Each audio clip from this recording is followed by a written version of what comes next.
یہاں کوئی کام کر رہا تھا تو کچھ مٹی زیادہ لگ گئی ہے، تو آپ جتنی مرضی جتن کریں وہ کسی کو ملنے کے لیے تیار کیوں؟ وہ اس لیے کہ وہ سمجھتا ہے جب تک صفائی نہ ہو بندہ اپنے آپ کو خود آسانی میں محسوس نہیں کرتا۔ میری بات کی سمجھ آ رہی ہے آپ حضرات کو؟ جس کا بٹن ٹوٹ جاتا ہے نا محفل میں، اس کی ساری توجہ محفل پہ نہیں ہوتی، اپنے بٹن پہ ہی ہوتی، حالانکہ کوئی بھی نہیں دیکھ رہا، کسی کو پتہ بھی نہیں، لیکن وہ بار بار غور کرتا ہے کہ یار ایک بٹن میرا کام ہے، کسی کی نظر پڑے گی تو کوئی کیا سوچے گا، اور گھر جا کے بھی وہ پریشان ہوتا ہے کہ تم نے یہ کیا میرے ساتھ سلوک کیا، آج مجھے وہ والی ویسٹ کوٹ دے دی جس کے 3 بٹن ہی کوئی نہیں تھی۔ میری بات کو سمجھیے گا، یہ اور آپ جتنے مرضی بڑے ہیں آپ اپنے آپ کو بڑا محسوس نہیں کرتے۔ کپڑے ان دھلے پڑے تھے، دھونے والے تھے، حضور گھر تشریف لے آئے۔ اللہ کے رسول صلی اللہ علیہ وسلم نے فرمایا عائشہ انہیں دھو ڈالو۔ کپڑے جب دھل جاتے ہیں تو اللہ کی تسبیح کرنے لگ جاتے ہیں، یہ جب دھل جاتے ہیں تو اللہ کی تسبیح کرتے ہیں۔ صفائی ایک بڑا ضروری کام ہے، اور نبی پاک صلی اللہ علیہ وسلم نے اس کو پسند کیا ہے۔ ایک شخص حضور کے قریب سے گزرا تو اس نے بکھرے ہوئے اس کے بال تھے اور بڑے اس کی پراگندہ حالت تھی۔ کچھ لوگ آرٹیفیشل درویش بھی بن جاتے ہیں، میک اپ کر کے بھی درویش بن جاتے ہیں، یعنی بلا سارا کچھ گھر میں پڑا ہے لیکن کہتے نہیں میں درویش ہو گیا ہوں، تو اس کو بھی شریعت پسند نہیں کرتی۔ تو صحیح ستہ کے اندر یہ روایت موجود ہے کہ نبی کریم صلی اللہ تعالیٰ علیہ وسلم کے پاس سے وہ شخص گزرا تو حضور نے بلا لیا اور بلا کر کے فرمایا یہ کیا حال بنایا ہوا ہے، تیرے کپڑے کس طرح کے، کنگھی کیوں نہیں کی؟ تو اس نے اس کی حضور بس وہ سرکار فرمانے لگے تیرے اوپر تو اللہ کا بڑا فضل نہیں، بڑی خیر نہیں، رب نے بڑا مال عطا کی؟ حضور بالکل ہے۔ محبوب فرمانے لگے جا پھر جا کے اچھے کپڑے پہن، رب جب فضل کرتا ہے تو اس کا اثر دیکھنا پسند فرماتا ہے۔ پھر یہ جان بوجھ کے اس طرح کا رویہ تو نہ اپنا کہ کسی کو پتہ نہ چل جائے میرے پاس پیسے ہیں، ایسے نہ کر۔ تو صفائی ستھرائی، آپ ظاہری طور پر اگر آپ صاف ستھرے نہیں ہوتے تو آپ کسی محفل کے قابل نہیں رہتے۔ آپ 4 دوستوں کی محفل میں بیٹھنا اپنے لیے بوجھ محسوس کرتے ہیں، تکلیف ہوتی ہے کہ یار میرے کپڑے ٹھیک نہیں۔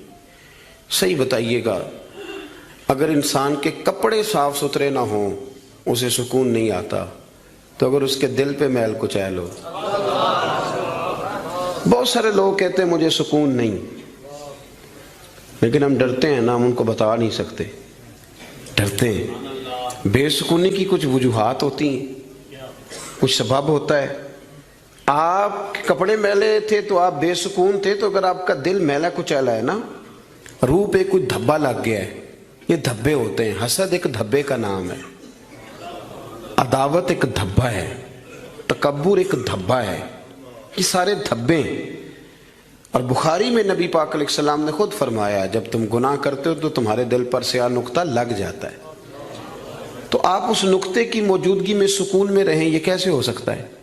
اور گناہ کی تعریف حضور نے یہ فرمائی کہ ما حاک فی صدرک، جو تیرے سینے میں کھٹکے، جو تیرے سینے میں کھٹکے، تو پریشان ہو کہ کسی کو پتہ نہ چل جائے، تو کراہت محسوس کرے کسی کا اس پر مطلع ہونا، تو ہمارے باطن کے اندر بڑی مصیبتیں، ہم حسد کرتے ہیں، بہت سارے لوگوں سے کرتے ہیں، ماننے کو تیار نہیں ہوتے، کرتے ہیں۔ بلکہ امام غزالی رحمۃ اللہ علیہ تو فرماتے ہیں کہ حسد تو پایا ہی مالداروں اور صاحب علم لوگوں میں جاتا ہے۔ وہ کہتے ہیں غریب آدمی، ان پڑھ بندہ تو اس دوڑ میں شامل ہی نہیں ہوتا۔ اصل مسئلہ اس بات کا نہیں ہوتا کہ میرے پاس نعمت نہیں، اصل رٹا یہ ہوتا ہے کہ میرے پاس تو ہے پر اس کے پاس نہیں ہونی چاہیے تھی، ادھر کیسے چلی گئی؟ اعلیٰ حضرت بریلوی رحمۃ اللہ علیہ نے بہت ساری کتابوں کا نچوڑ ایک جملہ ملفوظات شریف میں لکھا ہے۔ اعلیٰ حضرت فرماتے ہیں حسد کرنے والا اس بندے پر اعتراض نہیں کر رہا ہوتا، حسد کرنے والا بنیادی طور پر اللہ کی تقسیم پر اعتراض کرتا ہے، اللہ کی تقسیم پر۔ ہمارے اندر یہ میل چڑھ، اور گھروں کے اندر یہ پوری ایک دوڑ شروع ہے، دیورانی کے اندر، جیٹھانی کے اندر یہ پوری دوڑ ہے، اور ایک وقت آتا ہے کہ بھائی بھائی سے حسد کرنے لگ جاتا ہے، کیسے سکون پائے گا؟ حسد ایک آگ ہے، اور ترمذی شریف کے جو لفظ ہیں حدیث کے وہ بڑے نرالے ہیں نبی پاک صلی اللہ علیہ وسلم نے فرمایا حسد نیکیوں کو یوں کھا جاتا ہے جیسے خشک لکڑی کو آگ کھا جاتی، یعنی وہ کھائی جاتی ہے، لکڑی کی اپنی کوئی حیثیت باقی، تھوڑی دیر پہلے وہ لکڑی تھی اور اب وہ خاک ہے، حسد کھا جاتا ہے۔ تو اور پھر مزے کی بات یہ کہ یہاں حضور نے ایک اور بھی بات بیان کی، میں حسد نیکیوں کو کس کو کھاتا ہے؟ اس کا مطلب ہے حسد کرنے والے نیک بھی ہوتے ہیں، نیک لوگ بھی حسد، یہ سرکار نے فرمایا نا، حسد نیکیوں کو، اس کا مطلب ہے یہ حسد کرنے والے کچھ نہ کچھ نیک بھی ہوتے ہیں، نیکیاں بھی کرتے رہتے ہیں، حسد بھی کرتے رہتے ہیں، تو وہ ہوتا یہ ہے کہ وہ ساتھ ساتھ ضائع ہوتی ہے۔ حسد نہ کریں، رشک کریں، رشک کریں۔ آپ کہیں کیا بات ہے؟ جناب عائشہ صدیقہ رضی اللہ تعالیٰ عنہ فرماتی ہے میں نے ساری زندگی سیدہ خدیجہ الکبریٰ پہ رشک کیا ہے۔ کیا بات تھی اس عورت کی، ان کا رنگ بھی زیادہ گورا نہیں تھا، سرکار سے عمر بھی کچھ زیادہ تھی، 2 دفعہ پہلے نکاح بھی ہو چکا تھا، پر کیا قابل رشک بی بی ہے کہ جسے اپنی ساری حیات ظاہرہ میں میرے نبی پاک نے یاد کیا ہے۔ اب رشک کریں، کہیں کیا بات ہے، اللہ اسے دیا تو مجھے بھی دے، رشک سے۔ کنز العمال میں حدیث ہے، حضرت عائشہ صدیقہ رضی اللہ تعالیٰ عنہ فرماتی ہیں دوپہر کے وقت نبی پاک صلی اللہ علیہ وسلم کے صحابہ حضور سے ملنے نہیں آتے تھے، دوپہر کے کھانے کے بعد سرکار آرام کرتے تھے، کیلولا فرمایا کرتے تھے۔ ایک بوڑھی آ گئی ملنے، اس وقت صحابہ نہیں آتے تھے، بوڑھی آ گئی اور دروازے پہ آ کے جب اس نے اپنی آواز نکالی نہ، پوچھا کون ہے، تو اس کی آواز، کچھ آوازیں بندہ بڑا ان کا شناسا ہوتا ہے نا، وہ بڑی ذرا ٹھہر جا مؤذن میرا دل دھڑک رہا ہے، وہ کہیں کعبہ گر نہ جائے تیری شوخ اور مست اذاں سے، کچھ آوازیں بندے کے کان میں پڑتی ہیں تو مزہ آتا ہے نا۔ تو وہ خاتون باہر جب بولی تو سرکار دو عالم علیہ السلام آرام فرماتے فٹافٹ اٹھ گئے، حضور نے دروازہ کھولا، بوڑھی کو بٹھایا، کھانا کھلایا، دیر تک وہ باتیں کرتی رہی، سرکار جواب دیتے رہے، اور جناب عائشہ صدیقہ کہتے ہیں لوگ پہلے بھی بڑے آتے تھے پر آج ذرا انداز نرالا تھا، حضور نے بڑی محبت کی، جانے لگی تو حضور نے تحفے بھی بڑے ہی دیے، میرے کریم نے بڑا ہی پیار کیا، بڑا نوازا۔ میرے دل میں خیال آیا کہ یہ خاتون جاتی ہے، حضور بھی جائیں گے، رات کو واپس لوٹیں گے تو میں پوچھوں گی یہ کون تھی، لیکن وہ چلی گئی، حضور تو لیٹ گئے اور گہری سوچ میں چلے گئے۔ جناب عائشہ کہتی ہے میں قربان جاؤں، میں قریب گئی، قدموں میں بیٹھ کے عرض کی حضور دنیا تو پہلے بھی بڑی آتی ہے، یہ بی بی کون تھی؟ تو میں نے بات کی تو حضور رو پڑے، اٹھ کے بیٹھے، سرکار فرمانے لگے عائشہ یہ بی بی میری پہلی زوجہ سیدہ خدیجہ الکبریٰ کی سہیلی تھی، ان کی سہیلی تھی، یہ عائشہ خدیجہ کے دور میں آتی تھی، خدیجہ کھانا کھلاتی تھی، وقت دیتی تھی، پیار کرتی تھی۔ فرمایا آج میں نے اس روایت کو زندہ کیا، حسن العہد من الایمان، تعلق اچھے طریقے سے نبھا دینا یہ بھی ایمان کا حصہ ہے۔ حضرت عائشہ اس کو بیان کر رہی، آپ دیکھیں صحابہ ایک دوسرے کی شان بیان کرتے ہیں۔ حضرت عائشہ صدیقہ سے پوچھا گیا، بخاری مسلم دیکھیے، توجہ ہے میری بات پر؟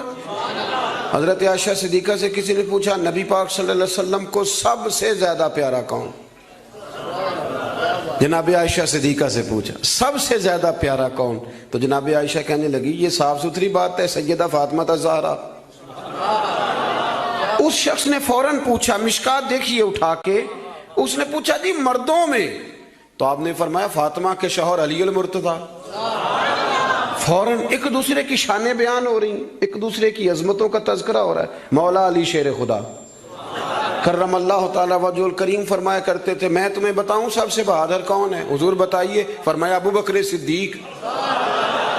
فرماتے وہ بدر کی رات جب حضور کے چھپر شریف کا پہرا دینا تھا، چھپر کا پہرا دینا تھا حضور کے چھپر شریف کا، تو بڑا مشکل کام تھا کون وہاں کھڑا ہو، تو فرماتے ہیں لوگ ابھی سوچ رہے تھے کہ وہاں کون جائے گا، سوچ رہے تھے کہ کون جائے گا، لیکن ابو بکر تلوار لے کے کھڑے ہو گئے تھے، کہنے لگے کوئی اور کیوں جائے گا، میں حضور کے اس چھپر شریف کی پہرے داری کروں۔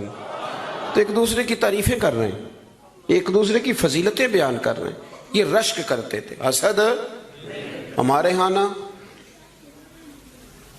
کار تعریف ہی رہے ہوتے ہیں، پر وہ ہلکا سا نچوڑے تو اندر سے اثر نکلنا شروع ہو جاتا ہے. لمبا بھی نہیں نچوڑنا پڑتا، بس ہلکا سا.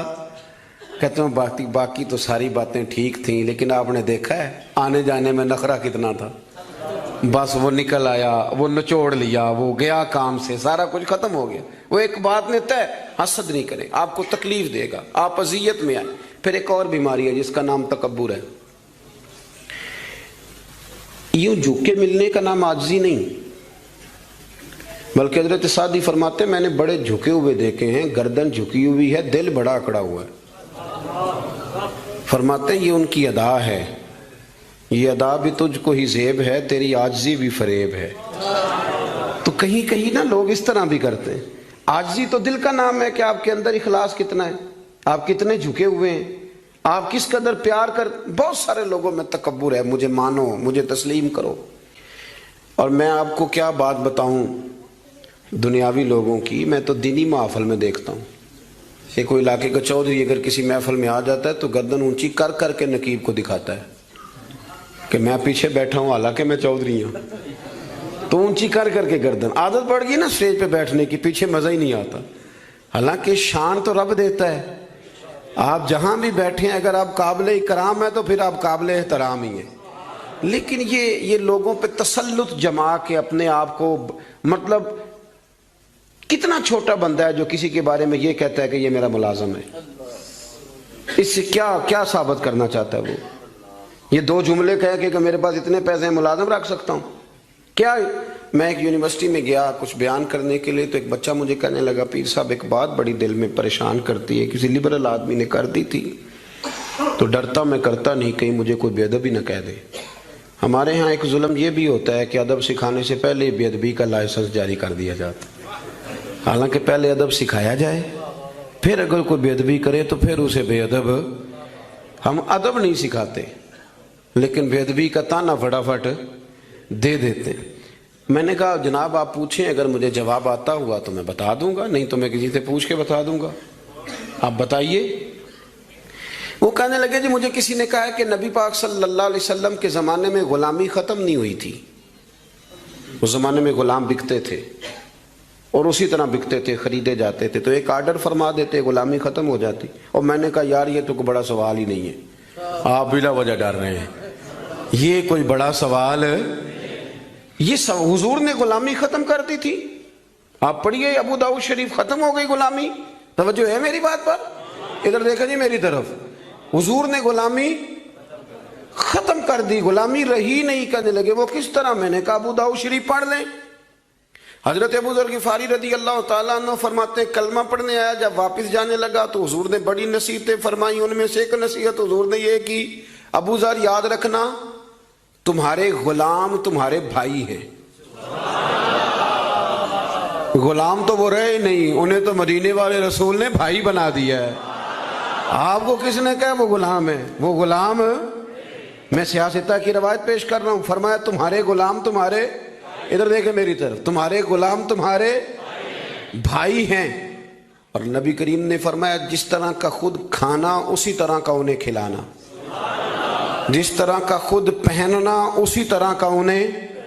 غلام رہے گا جب وہ آپ کے جیسے کپڑے پہنے گا. آپ وہ الگ بات ہے کہ جتنا مرضی وہ ہیومن رائٹس پہ بات کرے، انسانی حقوق کی تنظیمیں چلائے، غلام کو ملازم کو اس طرح کی روٹی نہیں کھلاتا جس طرح کی خود کھاتا ہے، اسے اس طرح کے کپڑے پہناتا نہیں جس طرح کے خود پہنتا ہے. لیکن نبی پاک علیہ السلام نے یہ اعزاز فرمایا جس طرح خود کھانا اسی طرح انہیں کھلانا، جس طرح کا خود پہننا اسی طرح کا انہیں پہنانا.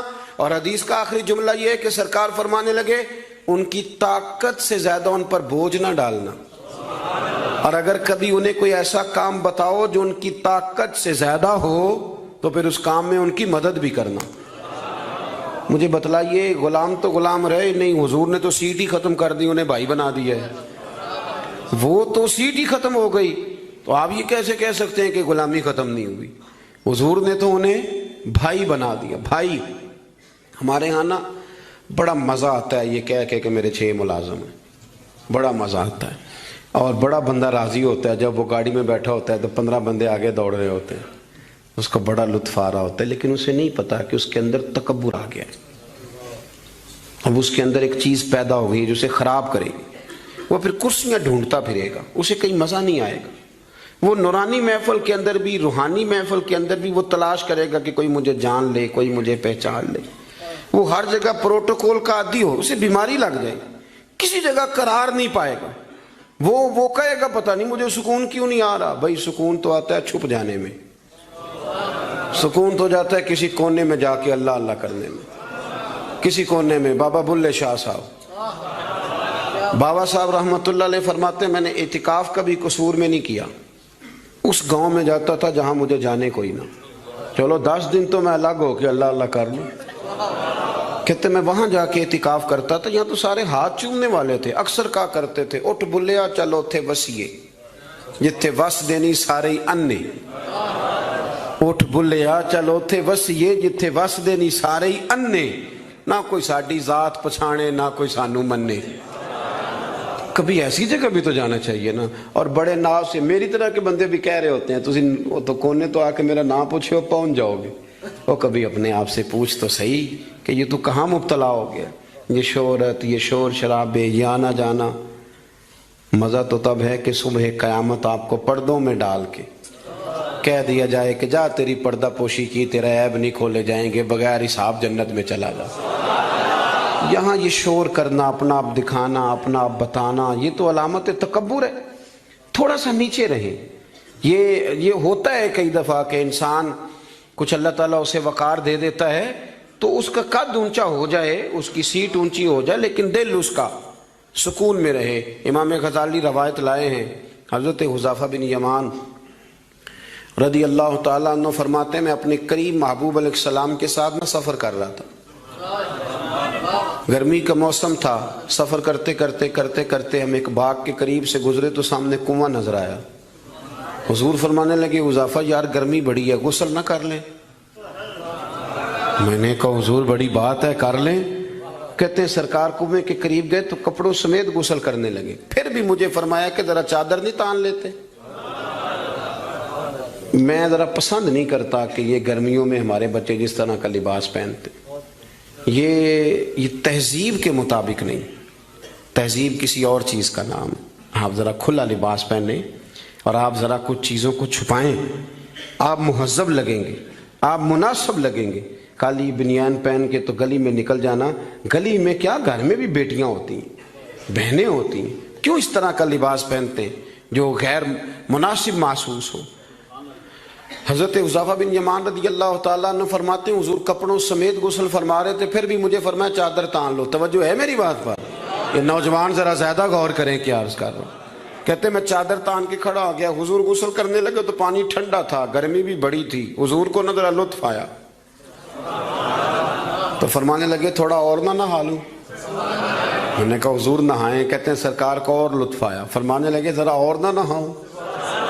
میں بڑا مطمئن تھا، بڑا راضی تھا کہ مجھے نوکری کا موقع مل رہا ہے۔ کہتے ہیں ایک دو دفعہ سرکار نے فرمایا، پھر حضور بس کرنے لگے تو میں نے کہا حضور تھوڑا اور غسل فرمائیں، گرمی بڑی ہے۔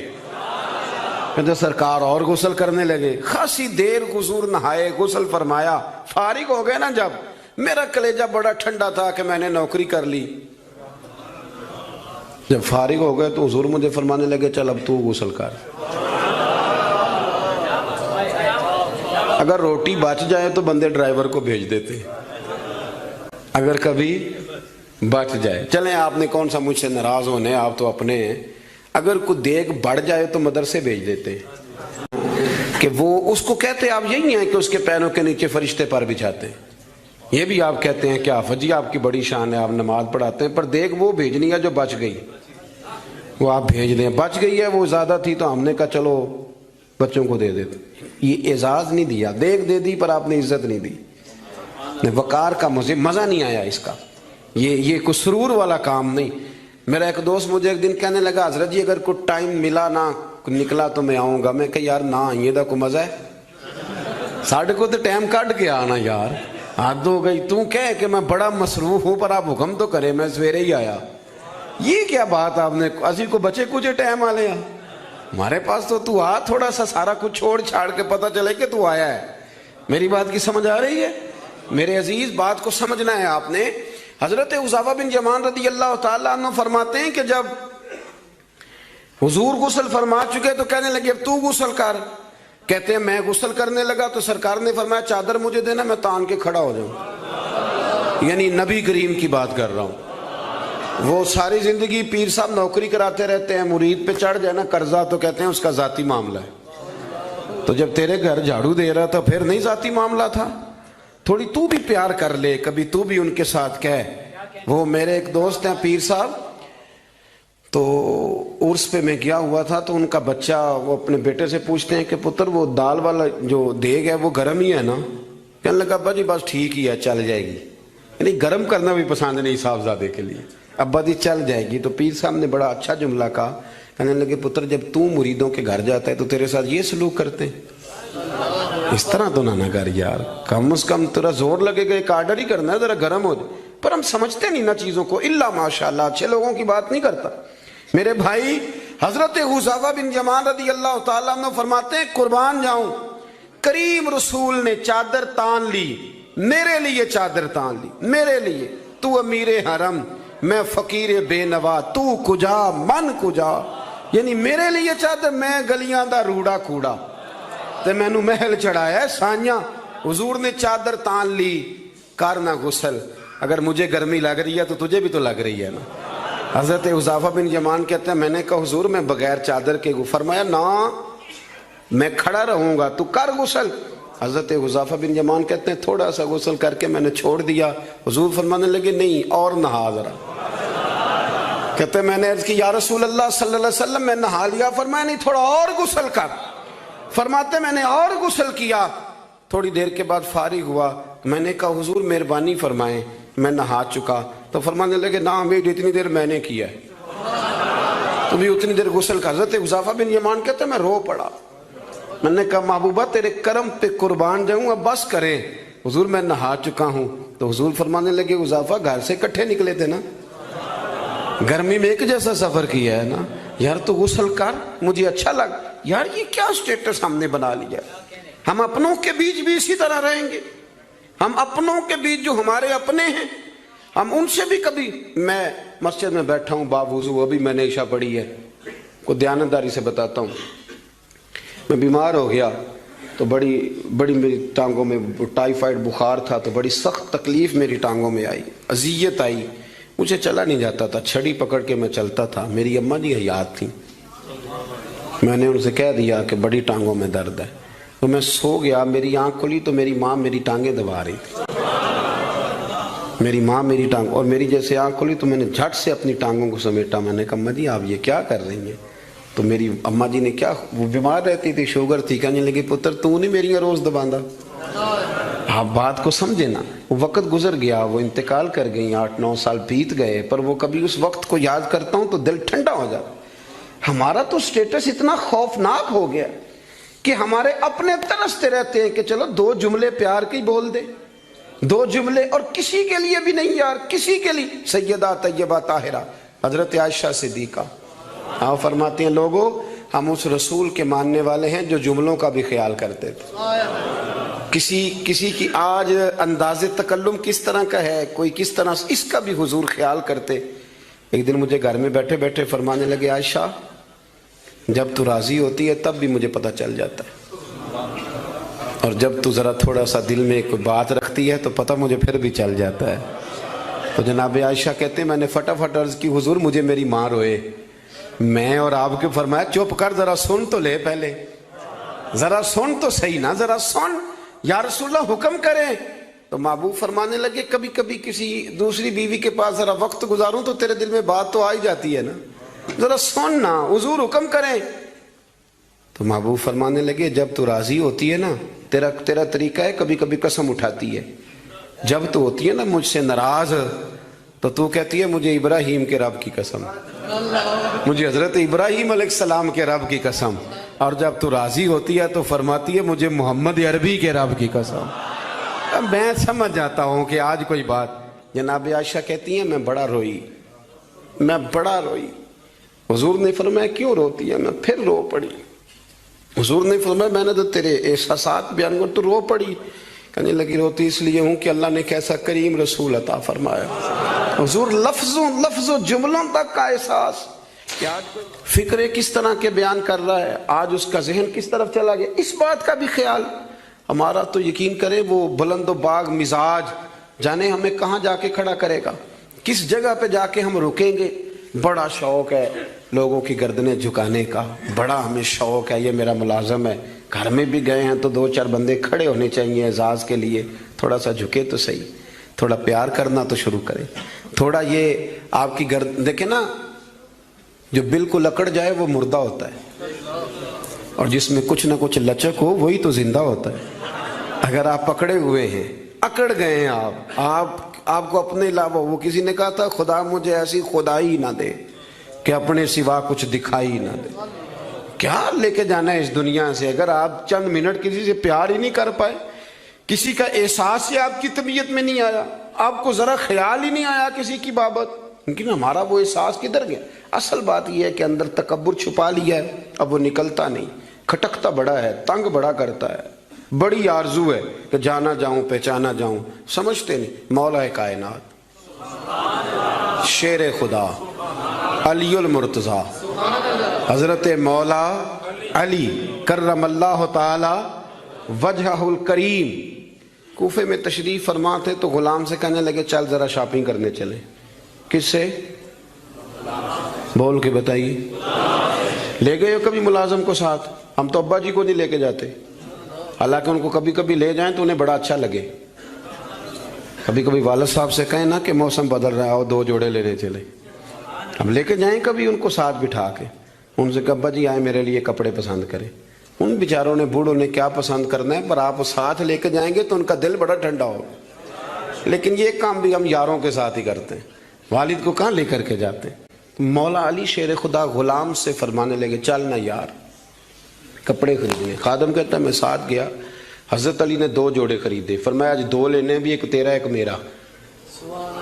کہتے ایک خاصا مہنگا لیا، ایک ذرا سستا لیا۔ میں فوراً سمجھ گیا مہنگا آقا کا ہے اور سستا اسی طرح ہی ہوتا ہے نا، مہنگا جوڑا آقا کا ہے اور سستا غلام کا ہے۔ کہتے ہیں تھیلے میں کپڑے ڈالے، میں نے اٹھائے، میں غلام تھا، وہ چوک آ گیا جہاں سے مولا علی نے اپنے حجرہ نور میں جانا تھا اور میں نے اپنے گھر جانا تھا۔